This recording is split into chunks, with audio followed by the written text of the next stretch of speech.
মায়ের হাতপালা দেশি মোরগ এখন রোস্ট হবে।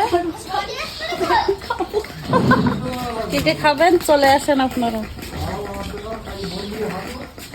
কড়াইয়ে সাদা তেল দিয়ে দিলাম। দেশি মোরগের মাংসটাই ভেজে নিয়েছি হালকা করে।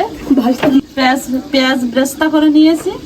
কড়াইয়ে গোটা গরম মশলা দিয়ে দিলাম, পেঁয়াজ বাটা দিয়ে দিলাম, রসুন বাটা দিয়ে দিলাম, আদা বাটা দিয়ে দিলাম। আদা পেঁয়াজ রসুন হালকা ভেজে নিয়েছি। লবণ দিয়ে দিলাম, জোয়ার কাঠবাদাম বাটা দিয়ে দিলাম, অল্প একটু জল দিয়ে দিলাম, টমেটো সস আর টক দই একসঙ্গে দিয়ে দিলাম, হলুদ গুঁড়া দিয়ে দিলাম, রোস্টেড মশলা দিয়ে দিলাম,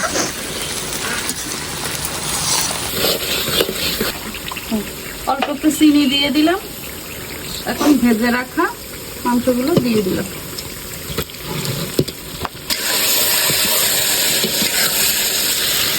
গরুর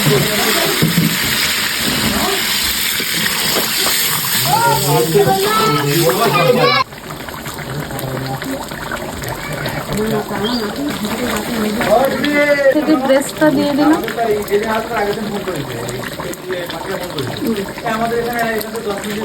দেশি মোরগের রোস্টটা রান্না হয়ে গেছে, এখন নামিয়ে নেব।